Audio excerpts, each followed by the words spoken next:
Good evening and welcome to another live stream. My name is David Benton and I'm from a home in Italy, and it's great to be back. Tonight, we've got the huge, the massive Q&A. We've got cheesy sound effects. We've also got our learning Italian session with producer Antoni, Domenico, and the producer Tony's tongue twisting trials. Tony, where do we get these effects from? I have absolutely no idea. Also tonight, we've got the winner of the stunning photograph that I'm going to tell you a little bit more about shortly. Okay, well, that's enough of the ridiculous effects. So tonight is the big, massive Q&A. So this is the time that we need to use to basically ask all the questions that you need to ask. Let us know where you are in the world. Let me know that I'm not talking to myself, because as usual, I can't see anything at the moment, Tony. I don't know why. Can't see any numbers for however many people that are coming on. So I have no idea if anybody's there or not. So let us know. Let us know where you are. So I am sorry for last week. What a strange week. It was a bit of an odd week last week. So it was one of those weeks that we all have every now and then that just seem to get worse as time goes on.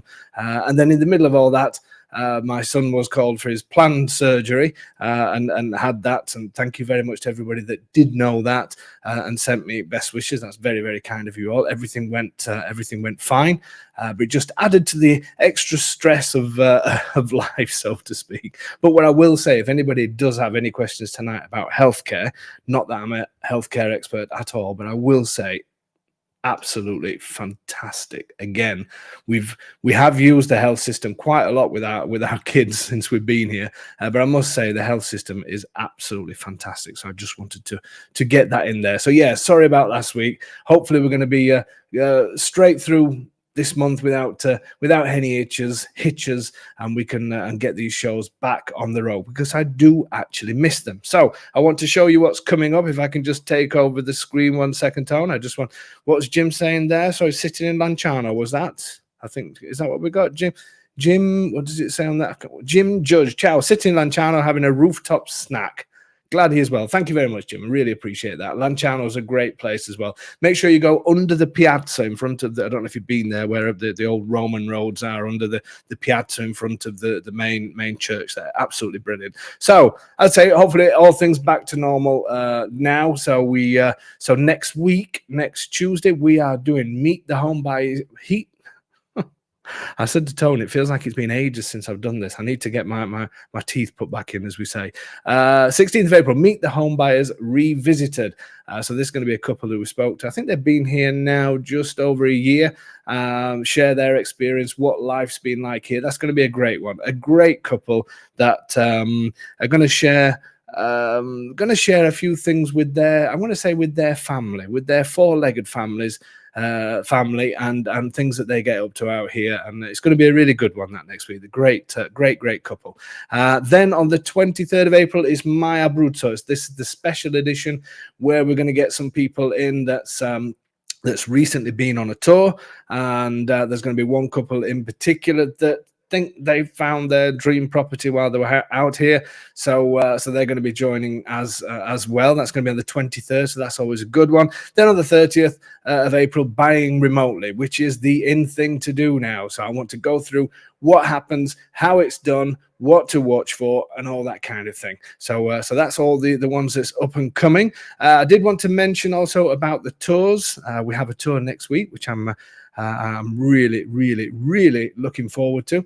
Any of you that's booked onto the tours, then I think most of you now have filled out the email forms. I will be forming a WhatsApp group in the next 2 days and sending a video for what's going off also next week. So I'm really looking forward to that. Hopefully we'll get some videos on for everybody else to see as well, what we get up to on that one.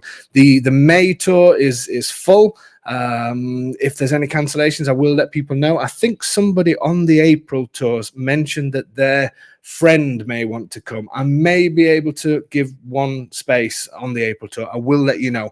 Unfortunately, because of last week and because of things that happened last week, I am behind. And Tony, don't start laughing, but I am behind. It's the first time I've said this for a long time, so you can forgive me, but I am behind on my emails because as you know, it's me that answers the emails, and I've just not been able to do it for most of the week last week. So I am behind. So if you have emailed me recently, you haven't had a response, I will be catching up between tomorrow and between tomorrow afternoon and the day after. But I'm out filming tomorrow morning and out in the Sulmona area tomorrow morning, and I'm also going to be there on Friday. So, but I will get back to you between tomorrow and the day after. So apologies for that. And it's the first time I've had to apologize for that for quite a while, because I have been pretty good with them. So the autumn tour dates, the 26th, 27th of September. The last time I looked, there's still plenty of spaces on that. There's 22 spaces left on September 26th, 27th. October 24th and 25th, there's only 2 spaces left on that one. People love October. I think I need to do 2 in October. November 7th and 8th, there's plenty of spaces left on that. So there's no problem with September and November. But if you do want to jump on the October tour, then you do need to book quickly, because there's only 2 spaces left. What else have we got tonight? What else are we going to talk about? I told you about the tongue twisting trials. That's coming up. Oh, let's go straight on to while Tony's showing up who else is in the room. Let's show you a little bit. Yes, this is a new thing that we started the other week about photographs. I like to see photographs. People send me some photographs of wherever they are in the world. Also, if they're out here, they're great just to share with people. I want to share this week's. I'm calling this the stunning photo session, and this week's winner is Brad. Brad and Stacey sent me these 2 photographs. Obviously, of this week's event. This is from Texas. What I want to do, though, I want to change it to the stunning photos. So I want people to think about, wherever you are in the world, if you see something that's stunning, take a photograph like this, but I want you to hold something up saying stunning. Let's have a little bit of a laugh about it. Let's keep this word that everybody mentions. Let's keep it alive. So I want to see some photographs with the word stunning on it as well, and send me some of those, and I will choose winners each week. So Brad, thank you so much, or Brad and Stacey, thank you so much for that. This couple we're going to be seeing in the next couple of weeks. They sent me that one, and another great one. They didn't send me the name of the dog. What a great looking dog. That's obviously their yard during the eclipse time. So yeah, anything like that, send me photographs in. Write something about it being stunning, and then and who knows, you may actually win. So there you go. That's a new one as well. Let me get rid of this. What else have I got to tell you? Oh, yes, our friends over Chris is saying, had a great time in the March tour, met some great people, saw many interesting town and properties, well worth it. Thank you very much, Chris. And March was, all the groups are great. It's really good, because people tend to stay in touch afterwards. And I think it's a really, really good thing when that happens. Everybody gives support all the way through. In fact, we did a signing recently signing today, for somebody that was on, for a couple that were on a tour last year, and obviously they can't wait to share with the rest of the group. It's just really, it's brilliant. I'm really, really happy about that. So David saying, thanks again for an amazing tour in March. We're coming back in September. Superb. Look forward to seeing you. Okay, so I want to also mention our friends over at rentinAbruzzo@gmail.com. Don't forget, if you are looking for properties to rent in Abruzzo, especially around the Sulmona area, get in touch, rentinAbruzzo@gmail.com. Deal direct with Lewis, and he will give you the best price possible. I'm sure about that. He has properties in Sulmona. It has it's got a couple of amazing properties in the centre of Sulmona, and also around some of the surrounding villages, and also a property here in Palombaro as well, if you fancy something completely different at the other side of the mountain. So get in touch. Just make sure you get the spelling right. Just look at the spelling of it. I think it may be changing that shortly, just to make it a little bit easier, because I think some people are making errors. But just remember, it's 1B and 2 Zs, rentinAbruzzo@gmail.com. If you write it down wrong, or it doesn't get back to you, then that means that the email didn't get through, and you may have got it wrong. So just make sure you email me, and I will then forward you the correct address. Another quick one, just to mention the Patreon page. Patreon page is done absolutely fantastic.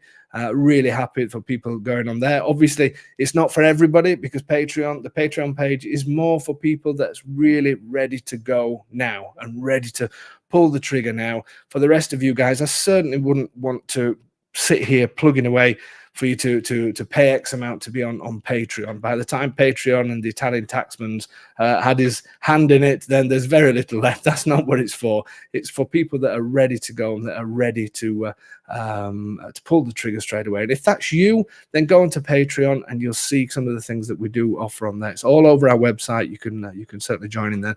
But everybody else, don't worry, you're not missing out. Video properties, we're getting back to normal. I'll be doing some more filming, as I say, this week, because I am behind from last week. But we're also going to be doing some more town visits, which I'm really looking forward to, because lots of people have asked me about town visits. So we're going to be doing not properties every single week. Some weeks we're just going to be having a walk around towns and different places around this incredible region of Italy, and help you to get to know it a little bit more, rather than just me rabbiting on all the time about it. What else? It's that time. It's the tongue twisting trials time. For those of you who don't know what this is our little bit of fun. This is Domenico and Tony's tongue twisting trials. I can see Tony in a little screen. Tony's a producer. He's got this weird t-shirt on. We all know whether he's a little bit weird anyway. But anyway, he's getting himself ready now. For those of you who don't know what this is how we learn to speak Italian together. It's a strange thing that we do, and it's got nothing to do with buying a property in Italy, but it's a bit of fun, and we like having a bit of fun, don't we? Say yes, everybody. Yes. Anyway, so what we do now is I'm going to send Tony, he's not seen this, I'm going to send him a message on WhatsApp that is a famous quote from a film that he's going to say to you in Italian. He's got 5 seconds to study. He's going to say what it is in Italian. He's going to do it twice. You've got to listen. Don't answer. Don't answer now. Later in the show, Domenico, our agent over in the Sulmona area that everybody knows now, he's going to be coming on, and he's going to do the same in English. At that point, once Domenico has done it, then you can guess. If you guess before, then it doesn't count, and you're going to give it away. So, are we ready for Tony, the producer? Let's bring him on. Good evening. How are we doing? I'm all right. What's with the t-shirt? Oh, no, the Stranger Things t-shirt. Yeah. I'm serious. You should watch it. Yeah. I did actually watch it for a little bit, but that t-shirt really matches you big style. Anyway, are you ready? Everybody's ready. I like looking at the chat. Let me switch so I can see the chat as well, because sometimes you do get some people that give you a bit of support, don't you? But yeah, I know you tend to put that. No, I never put them on. No. Well, what I'll do, let me get rid of that text. He is putting them on. Here we go. Look, we've got Tony supporters all coming on. Well, that's one person. Oh, it's the same person right in the. Anyway, Ali saying, looking forward to next week's tour. Do I win a prize for being on the most tours? Yeah, I forgot to tell you, Tony. Ali's back. Ali's back. She is the princess of the Cerasuolo, which is a rosé wine here. Anybody wants to know where to eat and drink in Pescara? Speak to Ali. She's the one. She's the one. The only problem is when she leaves, the stocks of rosé wine disappear. So Ali, really looking forward to seeing you again next week. Tony, are you ready? Yeah, go on. Okay. Hit me. Here we go. So you got 5 seconds to study. Right. Only 5. There you go. Nice ringtone. Go for it. Right.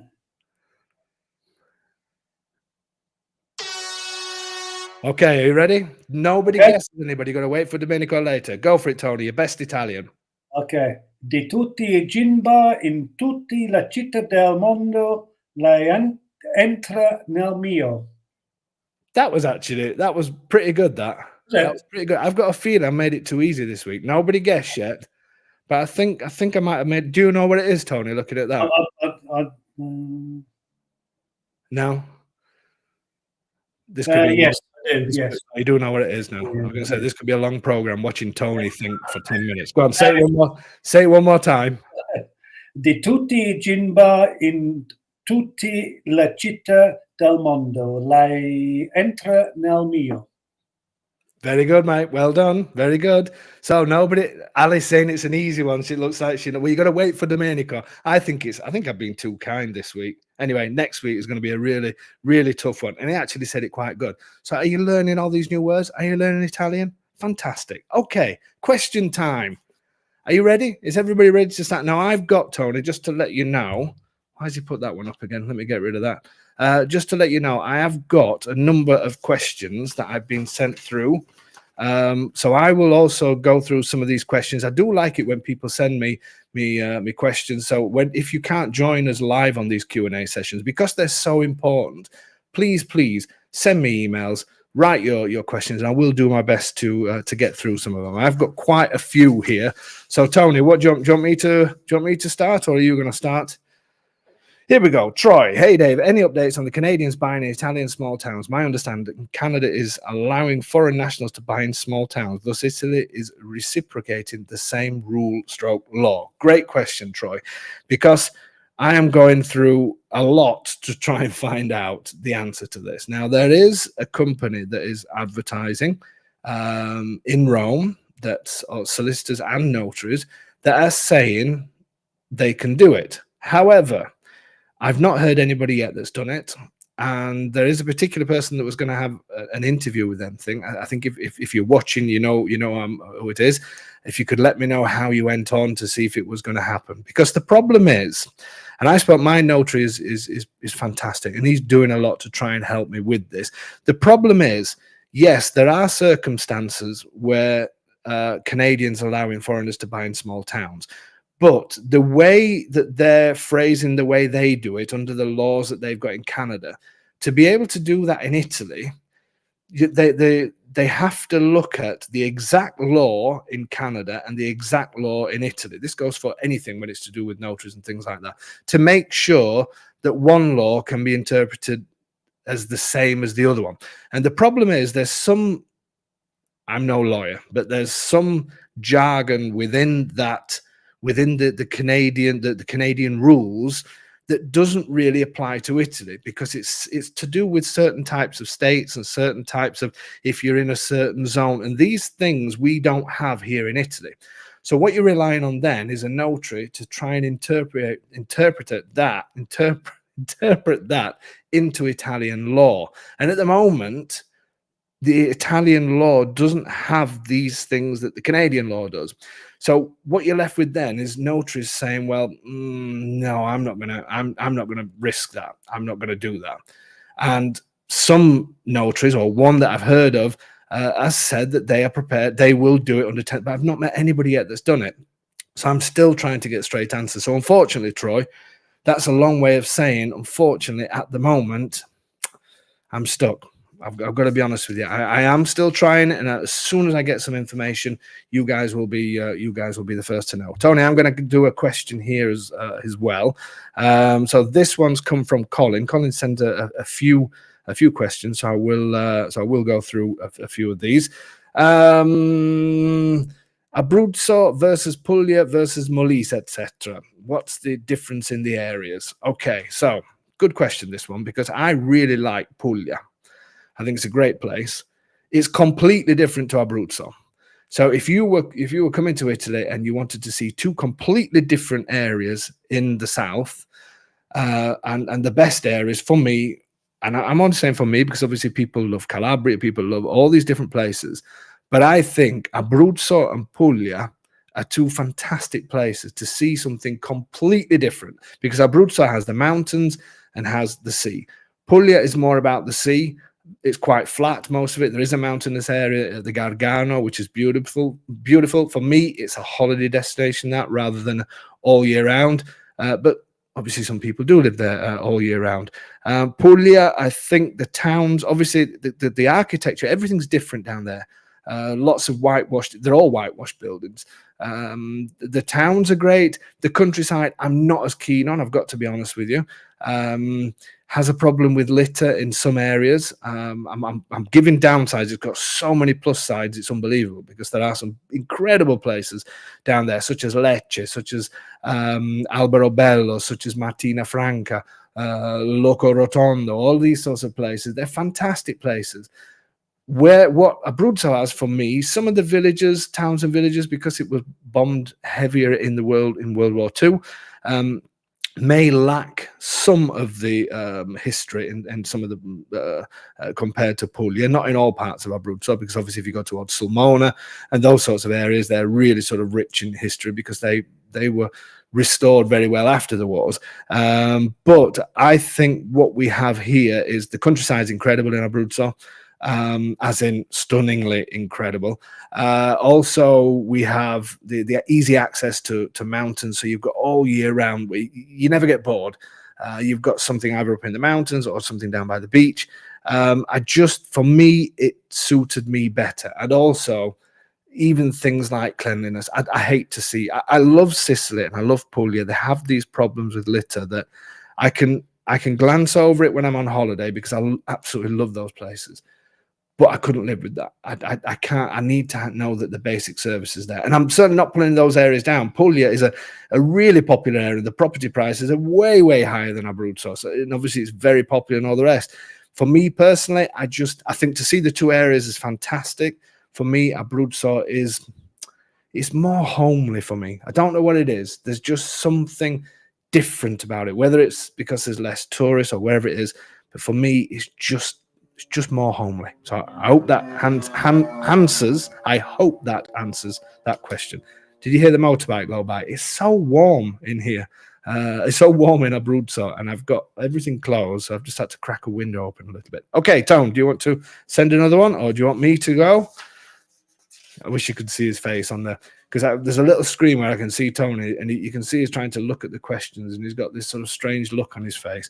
Anyway, Dan, I read Italy now has digital nomad visa. Is that true? Yes, they have released it. They have released the information and the qualifying things to do. I think it was, I only read about it 4 nights ago, something like that.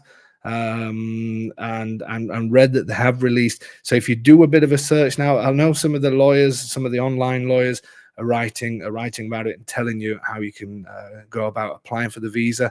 There's certain things obviously that you have to look at. I'm not an expert on visas and that kind of thing, so I'm not going to pretend to be, but the answer is yes, they have released it for third countries. In other words, for people outside of Europe as well. So if you are considering moving here, obviously you need to look into it properly. And there's lots of people out there that can give information, including our very own Gianluigi, who's going to hopefully be coming on really soon, because I would like him to talk about this as well as some of the other. He's a tax expert when it comes to people coming from overseas and moving here. So that will be something. So I'd rather not sort of talk about it now because it's literally just come out.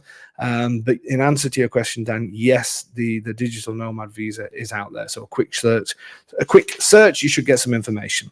Al, has there been, hi Al, another ex-tour friend, has there been any change in the driver's license for Americans? Not as yet. In fact, I meant to look at that, because what the change that Al is talking about is I think it was last March. If you do a search on Google and do a search with the European Union wanting to make driving licenses a little bit easier to get and a little bit easier to change within the European Union, and then they were talking about the possibility of allowing third countries who have similar driving standards to European standards. I'm not saying nothing about that. Anyway, similar standards that they were looking to make things easier for people wanting to change the license. As yet, it all went silent. They spoke about it last March, and it is something is supposed to be happening. All I can say is I will look into it for the next Q&A. Just keep searching and keep looking. Hopefully, you never know, it may well happen. Having said all of that, there's been a few of our clients that's moved out here, and they've taken their exams and passed them, and yeah, it's quite good. It's encouraging to hear, because people that do not that can't speak Italian, have never been able to speak Italian, that have come, they've studied everything to do with the test. There's help on certain apps where you can do the exam, because it's not a written exam, it's a multiple choice exam. And once you get your head around that, there's a few people that's actually done it. So yes, Al, at the moment, no changes, but just keep looking. Hopefully one day, you never know. Tony, I'm going to do a couple of questions here. This is from Mary and Bob, I think this is from. Okay, I actually quite like this question. I wanted to answer this one. So this has come from Mary, not to imply being sexist, but I'm a woman. I may come there by myself during renovations because I work remotely and can have that luxury and flexibility. Or is it better for the communication to come from my male partner? And it's, you know, the kind of world we live in now, these questions, you know, the sort of, but we should be free to ask these sorts of questions. And I can understand, because I think in the past, Italy did have a name for itself, but it has changed an awful lot. I mean, I've been coming to Italy. Obviously, my wife's Italian. I've been coming to Italy for I don't know how many years now, since '98, I think. So 26 years, and things were a lot different then. There's still lots of things that are the same. You still get the old guys that are always filling up the bars during the day and sort of hanging around talking to each other and all the rest. But that's part of the culture, and it's sort of the female. There's been a lot more going into. They're probably still 10, 15 years behind many other countries. Maybe not 15 years, but maybe 10 years, in the sense of women's rights and things like that, or how, not necessarily the rights of women, but how women are looked at in the workplace and things like that. But things have changed a lot, and I've certainly never come across. You do have to be a strong person, but you don't have to be a strong woman and a weak male. Yet here you do have to sometimes get rid of our politeness and be quite firm. And people like it's quite difficult for us, especially as Brits. I don't really know enough Americans yet. Not that I don't know them, not known them for long enough, or Canadians or Australia or from any other parts of the world outside of Europe, to be able to say how you guys react in your own countries. But coming from the UK, we are a bit of a loud lot. We can be a loud lot, but we're also very, when it comes to queuing, we love a queue. We love to stay in a queue, where Italians will add an extra queue to that queue. And then another one sort of comes, and then you've got somebody stood at the side of you don't know, and you think, so it's all very, I'll tell you a story one day about me and Tony doing that, and I must tell you that one day, because that was brilliant. Tony's laughing, but yeah, so we're sort of very, what's the word? You don't like to raise your voice very much and things like that. Sometimes you have to, even especially in the offices here and things like that. So I don't think there's any problem at all with a female talking to a builder and saying what's going on. Definitely not. And also a lot of the builders, the young, things have moved on. So I would say at the end of the day, the Prime Minister's female, she's a very strong, she knows if she wants to say something, she will say it. That's the kind of attitude that not just females have to have, but males have to have as well, because that's how you get on here. I always say that Italians are the nicest people. They really are the nicest people. Put them behind a desk or in some sort of way, and some of them can be quite cutting, and you have to give a little bit back. And I think I blame a lot of, especially when you go to hospitals and things like that, because obviously recently been into a hospital again and seeing the way some of the elderly people treat people in offices, it's shocking. If they're queuing here for 2 minutes, they're already angry.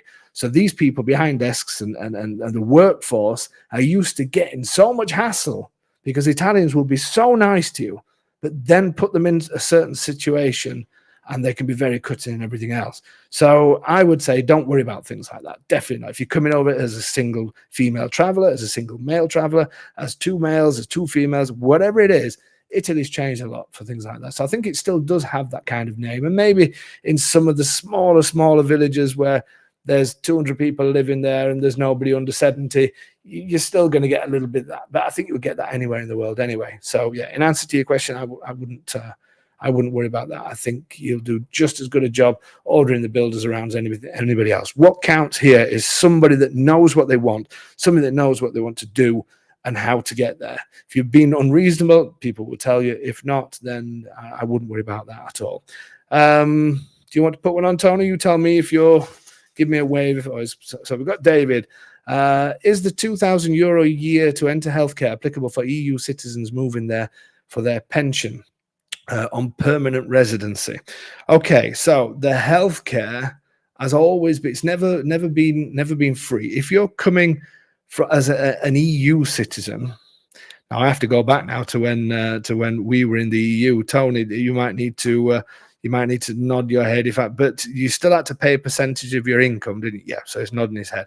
So for the first 5 years, even coming in as EU, you can go on to the healthcare system with no problem at all. I need to make sure I'm getting this right. But if you have an income, then until you get your permanent residency, you still pay into the health system. Once you've got to 5 years, and you can get for your permanent resident, then you no longer have to pay that. Because I know Tony had the shock of his life recently, but he's been here more years than that, but then became permanent resident, and then you can go on to the health system with no problem at all. But unfortunately, the government has put this quite a high cost. And I know maybe coming from the US, Canada, and other places, it may not be much, but a Brit coming over, or another EU country coming over, that is quite a hefty price to have to pay per year, €2,000. It used to be the minimum if you didn't have any income. So if you were living off savings, it used to be 300 and something euros, that kind of thing. But you always had to pay some sort of percentage of your income for the first 5 years. So unfortunately, it is at the moment, unless you get private health insurance, which some people are saying it's cheaper to do that, and then just wait your 5 years out and then go on. But there are some laws where you can't not have any sort of cover here. But yeah, I dare say there's a number of people that here that are refusing to pay that, and they'll wait a few years out and then get onto the system. But yeah, that's the official line at the moment. There is a lot of people complaining about this. I do hope that the government, because it was a ridiculous decision to do, because the minimum used to be 300, and all of a sudden then they said, no, the minimum's 2,000. It was almost like throwing the teddies out of the pram. Politics in Italy is quite strange, so watch this space. But at the moment, that is how it is. Okay, another question I've got, still from Mary and Bob. They're saying, are home prices increasing across Abruzzo? I've been asked this a few times. We are worried about getting a well-priced home. I've been, when we bought our property, which was, can't remember now. My daughter's 21. She was about 2, I think, when we bought the property. And yes, I will say what I could look for. We came over with a 70k budget. Don't mind saying that. Came over with a 70k budget, and what we could have bought then compared to what our 70k buys now is completely different. The prices were steadily rising, and then obviously all the financial problems in the world and everything else happened, 2007 or 2008, when all the financial crashes, and then obviously COVID and everything else. The thing with Abruzzo is it started off at such a low price, as in unbelievably low price, and you got Tuscany that obviously boomed. Then Umbria sort of latched on to the tails of that, and also Le Marche. They all started to really go up. When Abruzzo, then people sort of from Le Marche moved down a region to Abruzzo. That's when things started changing here. And what happened is during the financial crisis and that kind of time, the property market really started to drop in places like Le Marche, because it was booming along nicely. And then because it was a lot of Brits buying there as well, when the pound went £1 to €1 and the exchange rate really went bad, obviously the money didn't go as far in places like Le Marche, Tuscany and Umbria, and the prices start to fall, and the prices start to rise in Abruzzo. But it was because it was completely disproportionate, as in unbelievably. You'd have a detached house in the market at 200k, and you'd come down an hour's drive and find something similar for 50k or 60. It really was unbelievable. So the prices did start to rise. But again, yes, the thing is, you can't say that the average price of a property in this town, well, you can say that, but you couldn't say a 2-bed property in this town costs this much and apply that to everything, because as foreign buyers, we're buying something completely different to what the Italians are buying. We're looking for those historical centers. We're looking for the nice views. We're looking for that feeling that we want. Whereas lots of Italian buyers are looking for convenience, because they've seen the views. They need to get the kids to school. They need to get to the supermarket when they need to get to work, access to trains, so on and so on and so on. So the market is completely different for them. So you've got these two markets run alongside. But when you've got properties in historical centers, people love a town. The historical center may not be huge, and there may not be that many properties in that town. So that it becomes more of a problem of getting properties rather than being pushed out the market. So the prices are going up, but I certainly wouldn't worry. I mentioned this on the last stream.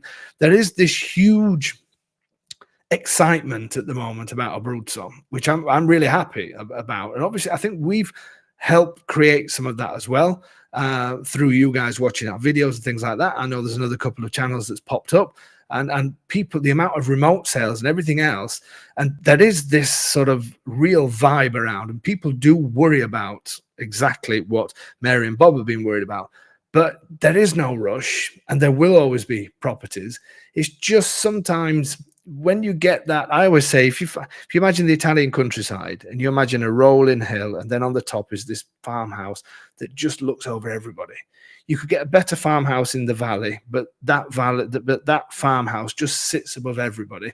The thing is, unlike places like Spain, where they would then build another 300 villas around it, they don't do that. That one place, that's it. And that's the difficult thing here. It's just dropping on that perfect place. But don't think to yourself, oh my God, I've got to buy now at any cost, because that's the wrong way to do it. So prices are rising, I would say, definitely, but I would say it's more supply and demand, which always means inevitably that prices will rise, which is why Molise all of a sudden started, because they're a lot lower than Abruzzo, but they've started to rise as well for the same reason. But for me, Abruzzo still has some of the has a lot of the infrastructure here. There's a lot of it's a great place to invest, in my opinion. It really is. I'm not saying there's anything wrong with Molise, not at all. If you're on budget constraints, then you will get even more for your money down there. But if you can, for me personally, I would push to be in Abruzzo, but don't stress out about it yet. It is going up, but not in a way that you're just suddenly going to be thinking, oh my God, if I don't find anything, if I don't buy something in next month, I'm going to be out of it. Don't think like that. That's the wrong way to look at properties. Okay, Tom, do you want to pass one on? Rosemary, are there challenges to living with the Maiella National Park, within the Maiella National Park, crowded in summer, etc.? Good to hear from you, Rosemary, another former tour person. No, I mean, I live, everybody knows from the tour, I show people where I really did open my life up. In fact, I'm worried about people camping outside the house. You're all more than welcome. Completely thrown me off now. I was thinking, I live right on the edge of the Maiella National Park. So, it doesn't get... certain towns made up. For instance, Piedimonte is really close to me. I don't know if any of you saw the property video that I put on, not this Saturday, just gone, the one before, the detached house. And I went to Piedimonte and went to a place called Balzola, which is a beautiful walk. That does get really busy, but it's not busy every single day. It gets busy on every Sunday, guaranteed. Obviously, during August time, everybody's on holiday in Italy. That's how it works here. And you will get people that are by the coast that are just thinking, here come the hordes, let's run for the mountains. So you get all of those people that then come up into the mountains. And it does get busier. Depending where you are, for me, it's a nice busy where we are, because we still live, there's tourists, but it's not spoilt by tourists. That's typical of Abruzzo. But you're always going to get some places that are really, really busy. And, so when you start going into the national park, if you think of places, even places like Pacentro can be really busy. Sulmona can be really busy. Obviously, these are really important towns. You go to Scanno, Lago di Scanno, which is absolutely stunning as well. The town of Scanno could be like a ghost town during wintertime. But from now on, from May time, June, once you hit July and August, the main months, especially August, those places are going to be busy. But I don't think I've been here a long time, that I've ever got to the point where I've just thought, oh, you know what, I do get tired of tourists, but not that only, I don't think it's ever spoiled my day out or anything like that. The beaches get very busy. I tend to avoid them mid-August. 15th of August is the main celebration tour. So a week either side, wherever you are in Italy, is going to be crazy. So you're always going to get those busy times. But I would say challenges, there's no challenges to living. No. But there's just times of year when people say to me, it looks like there's nobody live there, and I'm walking through the towns and I'm doing the videos. That's what I love that more, but there's also a nice buzz when the bars are full and the piazzas are full and things like that. So no, it wouldn't put me off at all, Rosemary. And you know where I live, and I would say for all the areas that we visited on the tour that we did, especially around the Maella National Park, no, I don't think there's any challenges at all. Okay, Tom, do you want to put another one up, and I will. Okay, Marianella, there's very little information about places to relocate if you have children. Any advice where with facilities for children and families? Okay, great question. We came over with our young children. Obviously, they're not so young now. My son's 17, daughter 21. What I will say is in the UK, we were struggling for places to take kids. We were struggling for, it seemed like you couldn't go anywhere. We seemed to be really restricted, you know, unless you found some sort of maybe a bar or something like that that had a huge play area for kids where you could just throw your kids in there while the parents are having fun. You couldn't go in restaurants because they didn't want kids in there. The weather wasn't great. There's not a lot of, so it's sort of, but there were some facilities, but not the kind of facilities where you'd really hang around too much, you know, parks and maybe throw some bread to the ducks and all the rest of it. When we moved to Italy, I saw a complete change. And the way people are with their children here, the way kids can run freely in sort of lots of towns and villages, maybe not so much in the cities, even though, you know, Abruzzo, Pescara has its areas that you wouldn't want to sort of, you wouldn't just let kids run around, but 95% of the places, I'm going to talk about Abruzzo obviously now, it's a different kind of thing because they have the whole town to play in. And it's sort of the freedom that kids have here, I think, is brilliant. I think it's absolutely brilliant. I mean, I remember our son when he was young, and him and all his school friends, and they went to the local pizzeria. They booked the table themselves. And the restaurant owner, a really nice guy, and I said, you know what, how can you let this happen? You know, this would never be allowed anywhere in the UK. He said, well, what's the big deal? They come to eat pizza. It's not a problem. There's no hassle. The kids can go in the bars. There's still that thing of, and I'm not saying that it's great just to let kids go in the bars, but it's a different type of freedom that you'll never see anywhere else, where the kids can run free in the streets. Maybe there's festas on, maybe there's parks for kids as well. But it's just that freedom to be able to, even if they wanted to eat a pizza, you know, they can pretend to be grown up and go and eat in the pizzeria, and then they can run around on the street. It seems to be, I wouldn't beat myself up too much worrying about if there's facilities for kids, because you've got skiing on your doorstep, you've got beaches on your doorstep, you've got friendly towns everywhere. You've got no restrictions to where you can go, where you can eat, and all that kind of stuff. And all of a sudden you'll realize that life here for kids and families, in my opinion, is so open because there is all these things. I really wouldn't worry about trying to find somewhere that's got the facilities that you normally would look at outside of Italy, because it's just completely different here. Completely different. Ron, I'm going to answer one. There's a few of Ron's. All these questions that people send me, I will try and get through them. And any that I miss, I'll just carry them on and just continue sort of answering as we go along. Ron sent me this one. Yeah, I wanted to ask this one. One more question that I thought of in addition to 3 questions remaining below. He likes to tell me exactly how many questions. Get a big shout out to Ron. No matter how silly, he said, apparently I said that, or something to that effect. Am I correct in understanding that the law requires at least 1 bidet in each home, or is that a falsehood? If it's true, if one wanted to free up some floor space in the bathroom, would the law be met by installing one of those pricey 2-in-1 fixtures, rather than have a separate toilet fixture and separate bidet fixture? Okay, so it's nothing to do with the law, whether you have a bidet or you don't have a bidet.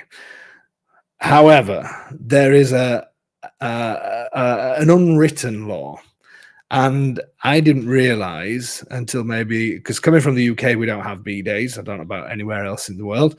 When we came into this house, my son used to use, well, both of my kid, our son and daughter used to use the bidet to brush their teeth in. Nobody else used it for anything else, so it was clean. They thought it was hilarious to have these sort of mini sinks that they could easily reach when they were kids. And I went to, it was somebody's house. We got talking about this subject, and that's right, Connie. Exactly that. I just remember, I remember having this conversation with somebody, and the Italian couple said that they would be disgusted and they probably wouldn't return to a house that didn't have a bidet, to the point where, and not just one Italian friend told me this, loads of Italian friends have told me, that they think it is the height of how can you say, the most unhygienic thing that you can do is not to have a bidet somewhere in your house. So if you invite somebody to your house and there's one bathroom and that bathroom doesn't have a bidet in it, there's a good chance that those nice Italian people that you really like and you had a great night, but they went early and you're not quite sure why, and then you don't see them again. That's why, because they think it is just unbelievable. And so I would always say to everybody, fit a bidet in. It's not the law, but fit one in, because it's one, if ever you wanted to resell to an Italian, they would be like horrified. They would be, you know, what's this all about? I'm not saying you have to do it in every bathroom. Maybe you have a downstairs one that people just use when they come to visit. But if you've got a property and you've got one bathroom and you invite people over and you say the bathroom's there down and there's no bidet in there, don't be surprised if they don't come back and half an hour later they suddenly say, oh, I'm really sorry, you know, we need to get off. They really feel that strong about it. It's a huge thing. So it is not the law, but I would really recommend that you have them put in the bathroom, or at least one bathroom. Good question, Ron. I did make me laugh, that question, and I know you've got another few that you've asked, but I will get to them as the weeks pass. Okay. Hello. Do you have any banks that you work with? I opened an account at BNL, and they are now telling me I need to get Italian citizenship. That's very strange. I have French residency, American nationality. I don't see why you should have to have Italian citizenship, but if the bank is saying that, if that's their policy, I suppose it's not for me to say. But I've never come across that. If you're living here, you know, it's worth having a bank account. If you're not living here, then I wouldn't open one. To be honest, I think there's so many different options now that you can use some of these cards and these online accounts where, you know, as long as you're not sending ridiculous sums of money over, on using the online card accounts, but for paying bills and that kind of thing, I wouldn't have one. It is much more difficult to open accounts now. It used to be easy. We used to be able to open them all the time remotely, but you can't do that now. But if you live here, you should be able to get a bank account as a non-resident with no problem at all, as long as you're keeping funds in the account. I've never heard that at all, but I would just say just go to another bank. If you live here, then just go to another bank, or even if you like BNL for whatever reason, then maybe just go to another branch, because that's the strange thing as well. They sometimes have completely different rules for different branches. So yeah, but I've never heard that before. But if they've said that, then obviously that's their decision. Going back to Colin, wherever I buy, I'm looking for less rain. Are there areas to avoid? Actually, a lot of people do talk about the weather, and I think, I could be wrong, but oh yeah, Colin's from Scotland. Well, there you go. Colin, you no need to worry about that. If you're from Scotland, then most places in the world, no, I shouldn't say that, because Ali's from Scotland and she's coming next week as well. She'll batter me, no doubt. Colin, I would say, obviously we live close to the mountains. The mountains are literally outside of my window, so we're quite close up to the mountains. So there can be times of year when it rains here and everywhere else is sunny, or it starts off sunny and then in the afternoon you get a bit of a storm and everything else. But compare it to rain in the UK. Obviously English, I lived in Yorkshire, and it's nothing like. It really isn't. And when it does rain, you're actually quite thankful about it. Unfortunately, it hasn't rained for quite a while here. But I would say, Colin, If you're looking in Abruzzo, which I think you are, I know you're coming on one of the tours, if I remember right. In fact, I think you're with us next week, if I remember rightly. Then no, I wouldn't say, even where I am closer to the mountains, you get a little bit more rain, you get a little bit more overcast, not overcast, but you sometimes get cloud build-up certain times of year. But also, we can be in glorious sunshine up here, and the rest of it, we look down on the rest of Abruzzo that's under cloud, because you get a lot of sort of sea fret, not a lot, but certain times of year. But no, I certainly wouldn't worry about rainfall, which is strange because Abruzzo is so it's warmer rain from yes, yeah, it is warm rain. It's that nice warm rain that we're not used to in the UK. But yeah, to me, that you haven't really got any restrictions of where you should look. The only thing I would say is, if you do want slightly better climate or slightly warmer places, try not to go above 700 meters, maybe.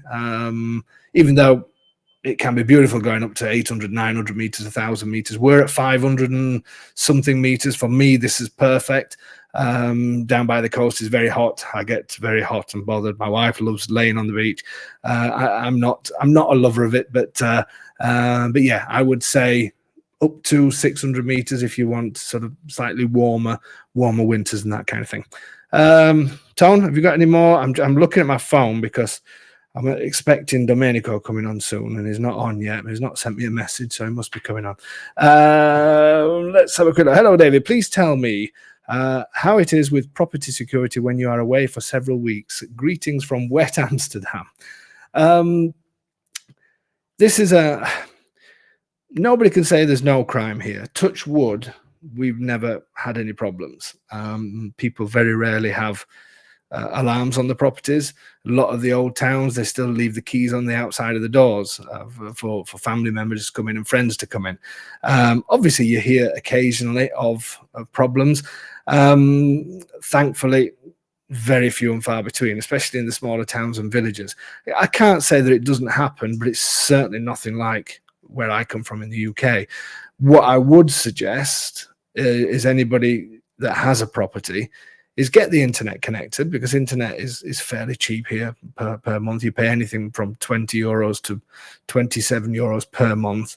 And buy some of those the cameras that you can buy. We have them as well, the ones that connect to the internet, no wires or anything like that. You get an app on your phone and all the rest of it. And I would say to do that, because if you're unfortunate to where some of these I know what name I want to call them, but some of these people that decide to try and break into your property, if they see that you've got some sort of system up, there's so many houses here that don't have anything that I could imagine them being put off. Whereas in the UK, all of us have alarms, and I think you have to just keep buying until you got the loudest one that sort of that throws a cage around your house. Whereas here, because very few people have alarms, when they see them, they tend not to go there. But as I say, touch wood, we've not had that kind of problem, so it's not a huge problem. But I would always suggest, go get the internet going, and put some of those cameras up. I'm looking at Tony's face. He's got that look on his face again. Michael, how much variation is there in utility costs between the cities, towns you feature? Does it vary enough to be a serious purchase location factor? Utility costs, as in, I'm guessing you're talking sort of electric, gas, water, and that kind of thing. It doesn't really change from towns to that's not really I think it depends more on how your house is built, obviously how big your house is, the kind of temperatures that you're at, the kind of, I'd say if you're up over 1,000 meters, obviously you're gonna have a different type of winter to everything else. I would say, if you're talking about, now I'm reading the question again, I probably misunderstood slightly. The costs are the same from towns to towns, but obviously if you're living higher in the mountains, you are going to have slightly higher bills. But I wouldn't, unless you're going over the 1,000 meters, as I mentioned before, unless you're going sort of 800, 900, 1,000, maybe in a valley, I mean, I mentioned Scano before, the Lake of Scano. Scano is absolutely beautiful, and the town is great as well. But there can be really, really cold in the wintertime for much longer because you've got valleys at either side of you. So if you're going to places like that, then yeah, you have to consider, if you're living here, that your heating costs are going to be more than anywhere else. But unless you're going to the extremes of way over 1,000, meters, and in those sort of darker valleys, then I wouldn't say it should be something that you should factor into places that you're looking at. Okay, Tony, I'm getting worried that Domenico is not, and I bet any money he's forgot. And if he has, I'm going to be. He's saying that I haven't sent the link. Let me just send a message. Ho già mandato. Ti mando un'altra adesso. He's saying that he didn't get the link. So we've got to finish off this tongue-twisting trial, haven't we? Tony, if you've got any more questions, if you want to, let me just copy this link. I'm going to look a little bit strange now because I'm bringing up my emails to be able to send this to Domenico. If anybody's wondering what I'm doing, it'll all become clear soon. Let me just do this. Sent him another link. Okay, Tony, have you got any more questions you want to put up? And then let's see if Domenico finds this link. We are looking at a remote buy. Could you go through the process? Example, can I use a CC company to buy the property? Paul, what I will say, because it's quite a long subject for the remote buy, we do have information on our website on our service guys. You can find that. You'll see them plastered all over. But I am going to do, what date is it? It's the 30th. The 30th of this month, we are going to be talking about exactly that, about remote buying and the procedures and everything else. So because we're quite short on time, it is quite a long procedure, but I will be doing that on the 30th. But for now, if you go onto the website, just scroll down the homepage, you'll see our service guide, and it gives all the information on there on how we do it. Here he is. Is it that time? Tony, you need to press the button. There it is. He's late, but Domenico's back in town. So we're going to finish off with Domenico and Tony's tongue-twisting trials. The conclusion. We're going to see who's first. I can already sense that Ali is typing away. So let's bring Tony and Domenico on to the screen. Buonasera. Buonasera, buongiorno, good morning and good evening. Have you seen how Domenico's Italian's getting better every week? Bravo, Domenico, bravo. Yes, thank you. And here's Tony. Hey, buonasera, Domi. Ciao, Tony. Ciao. Ok, siamo pronti? Sì. Un attimo. Ricordati sempre di mandarlo a... Sì, a Silvia, va bene. Yes, Allora, yes. so those of you who are wondering what is happening, don't forget, this is Domenico and Tony's tongue-twisting trials. Tony is going to, un attimo, Domenico, poi ti mando. Tony is going to read the Italian version again, and then it is down to Domenico, who, I have to laugh because his children, Domenico's children, said that he's got a terrible English accent. They'll be watching this as well, so he's got to. Questa sera deve dire le cose perfette, se no.